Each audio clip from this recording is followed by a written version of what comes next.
The key is why when you start recording, you're just going. Ugh. I was about to say something like, Todd Pod, it's amazing shit. You gotta hit subscribe. But you just went. You start recording and you're just like blew up my rhythm, man. You act like you just got an adrenaline shot to the heart. I did. I see it. It starts counting down 3, 2, 1, and I'm like, huh. I start freaking out. Just get excited. Well, the reason I want to do another one of these was because I've got some more things that I've been looking at. And I want to talk about it. I want to talk about something first. Hold on. Okay. The Pope died. Oh, yeah. That guy. Yep. And when you're Catholic, man, there is nothing deader than a dead Pope. I started watching Conclave. Have you seen that? Nah, whatever. Listen. What I was going to say is I only watched like 30 seconds. And then I was like, man, whatever. Guys in the Sistine Chapel. So I didn't get into it. Do you know one time in 897, they tried a dead Pope for crimes? They brought his corpse out? Pope Stephen VI, he exhumed his predecessor, who was Pope Formosus. He propped the corpse up on the throne, and he assigned it a deacon as a defense counsel. Mm-hmm.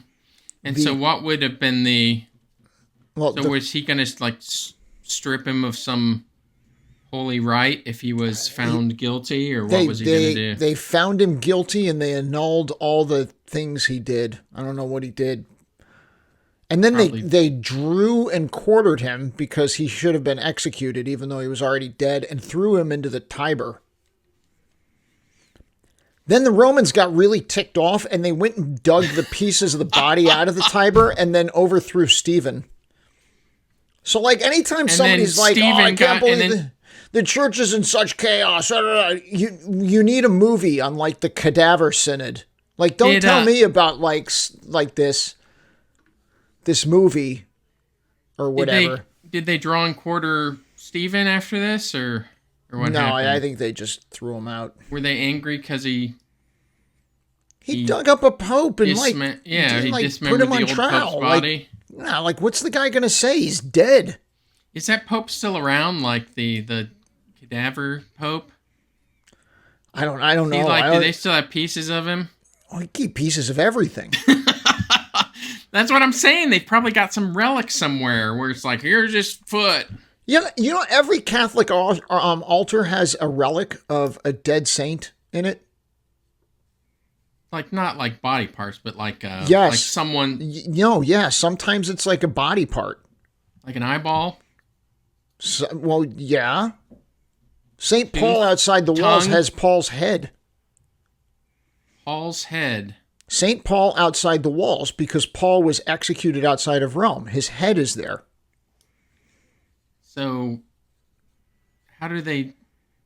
is it in a box, or what is it in? Some holy box? Yeah, they stored it in, in a box. But they have to do something with it. They, lift it up. They lifted it up and they put it in a box. But they have to open it every once in a while to say, yeah... Thanks. What do you think? Brad Pitt from Seven is going in there and he's like, "What's in the box?" But don't they pray over it or something? Or they Well, it's in a church. Or they mention the relic in service or something every day. We go check that thing out every day. Let's go. Oh, they do? Yeah. So we've got a church in Rome that's made completely from bones, human bones. Really? Yep. Anyway, what'd you want to talk about? Church. It is. It's in the sign on it. It says, "As you are, we once were, and as we are, you will one day be." Bones. That's right. It helps you to think about your own mortality. So who are the bones? It's the religious order of, so is it like of monks that live there. The monks that have lived there over hundreds of years know that when they die, they will become part of the chapel. So as you go deeper into the chapel, there are more recently dead monks laying there. So there's like, here's my friend right here. He died 20 years ago. Right, yeah. Up this wall. Yeah. Yeah, this is Bob over here. He's the floor of the bathroom. Yeah. Now. Yeah, they probably don't do that, floor of the bathroom, but... No, they're not. I don't think there's a restroom in there because I think when they started building this thing, there wasn't like a sense of like, yeah, well, we should... yeah, they probably have like some other place for like a... It's a Capuchin crypt. But...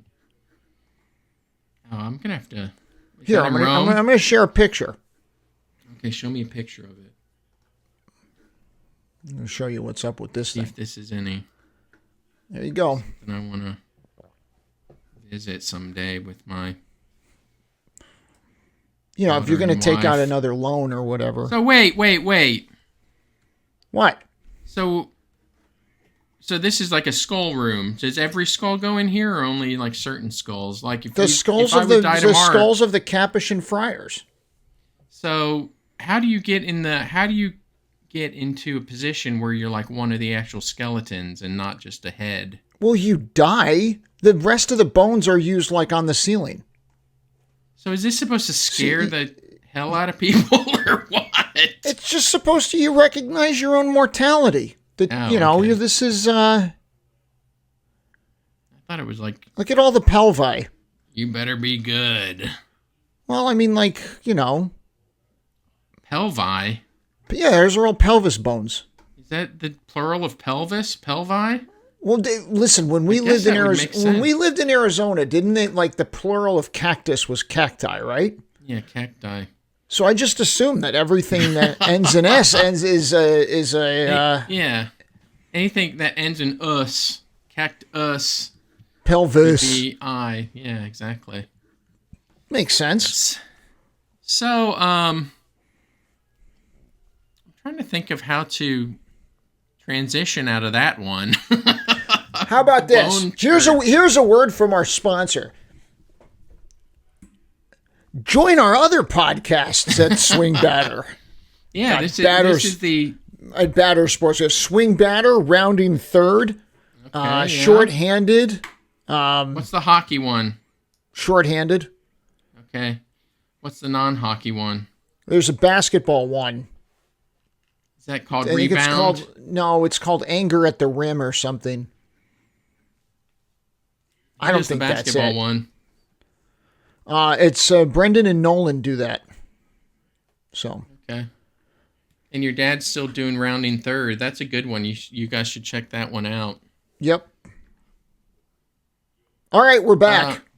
Back from our sponsor. Thank you for giving us that rundown of the podcasts on Swing Batter. Spores. Okay, I've got, I don't know where to go after that, but I guess I saw an ad for a flashlight. It's 1 million, and I don't know what, a lumen, I guess, is a measurement of how intense the light is, but this is 1 million high lumens. As opposed to the low lumens you losers are usually dealing with. This flashlight is $25, right? Is that on Amazon? Yeah. But when you turn it on and you focus the light, it can like set things on fire. They're like showing it like burning up things and like, they're got their hand in, they're like burning up paper and stuff like that, or leaves, and it's great for home intruders. Yeah, it's like a little lightsaber. Which I think I saw an ad for this, and like some guy was showing the light out into the desert, and like someone in China was waving at them. They showed so far or something like that. Yeah, I think I saw that one too, but it's I don't know if this was a million lumen, but This has a range of 5,000 feet. I mean, that's like a mile. Yeah, I mean, I don't know, like, this is for emergency security camping. Can you share the screen? I want to see this. Security camp? Why am I camping in a security? Like, what security am I doing? Like emergency security camping? Well, let me see if I can find maybe I can just play the video here. They're like, hey, when you're emergency security and you're camping. Yeah, so I should give this person credit, but let me try to share this real quick. I'd give them credit, but they're probably blind. I don't know if this is it. From staring at the 100 high lumens. I guess this is it. Let's see if this works. You gonna be all right? Oh, here we go. Yeah, I'll be good. Let me. Technology! Okay, so here we go. So this is what I was looking at. Oh, yeah. What the heck? Why? She should dress differently if she's going to yield something like this. Did you buy it? Oh, look, my hand's on fire. It's illegal.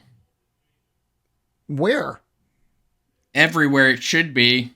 I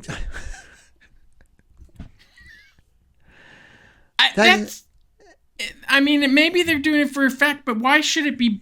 Why should you be able to own a flashlight that could set fire to the world? That's a wrong question. Why should you not be able to own a flashlight?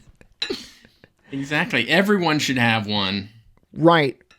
Women, children, small pets, people.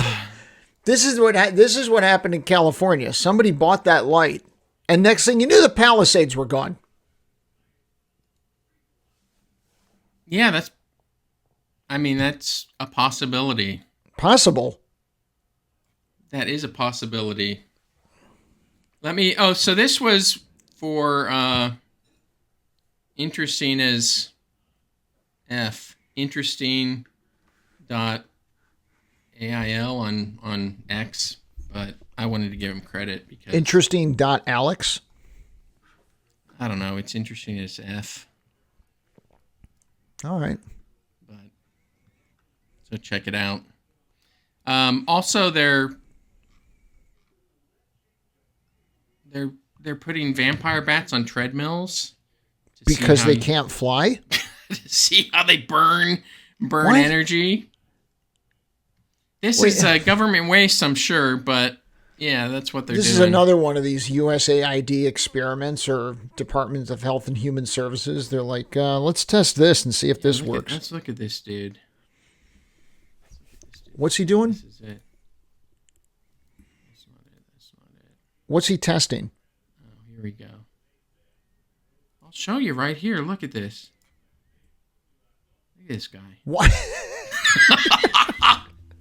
Look at him! Come on! What is he doing?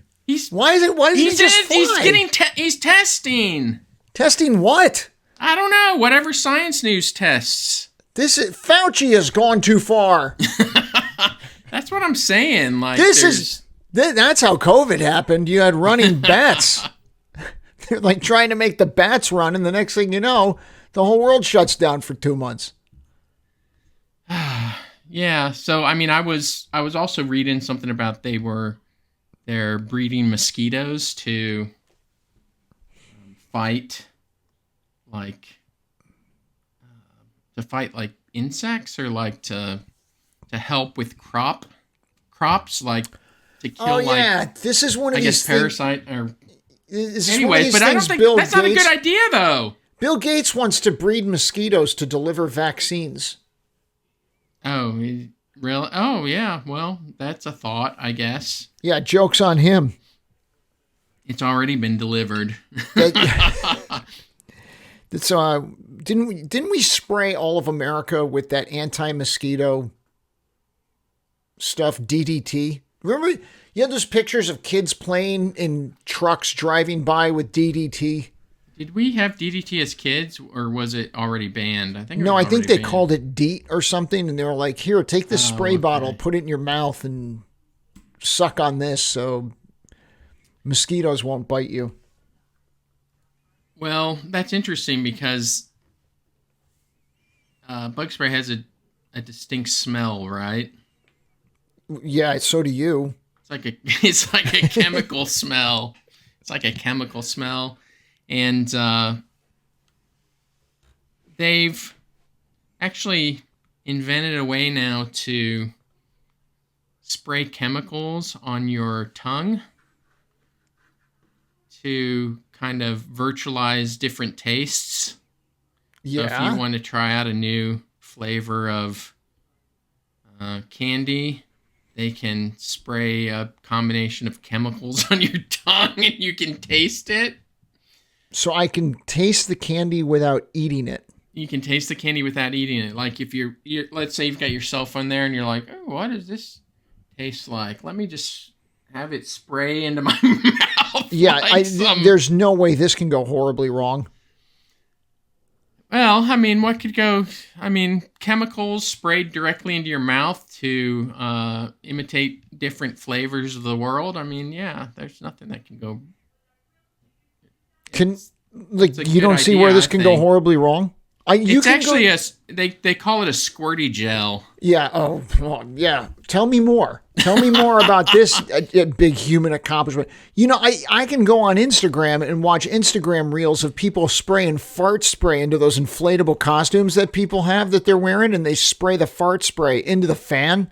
So now we're going to have a spray that simulates taste. That would be the same thing. I mean, it could be a joke. You'd say, hey, I've got this new flavor I want you to try. Can you imagine going to steakhouse and some idiot like a Jake Paul or something, hey, this is what we're going to do today. We're going to go and we're going to spray their steak so it tastes like poop. We're going to make them vegetarian. This is what people would do. They're already putting tomato sauce on paintings. I think I saw someone doing something like that, spraying like fart spray in people's face, and then like that was the fart spray in the inflatable costumes. Oh, I've seen that one, but I think this is a different one. Like spraying fart spray, and then was wondering why people were upset. Hey man, it's just a joke. No, that's the worst trend. I do whatever I want, and then when the other person gets mad, I act like they did something wrong. Hey, it's just a joke, man. This is for YouTube. Yeah, that's probably what that guy who murdered the healthcare executive, like as soon as the cameras were on him, he was like, "It's just a joke. I was doing it for YouTube. Just doing a video for YouTube." Was it exactly. Mangione? That's going to be his defense. It was a YouTube prank. It's your get out of responsibility card. Oh, I'm making a YouTube video. Anyways. The other trend I hate is when you're talking to somebody and they're like, I don't know. What do you mean you don't know? Go figure it out. I don't know how. I do that a lot. I do that all the time. I'm like, I don't know. Then, Todd, are you part of the problem? You just go, are you part of the problem? Know. Yeah, I think I am. Because what it does is because you're taking the responsibility away from you to learn something, and you're putting it on somebody else to teach you. I'm saying, hey, I don't know. Maybe you've got an idea. I'm giving you a place in this conversation. Well, all right. Okay, I don't know.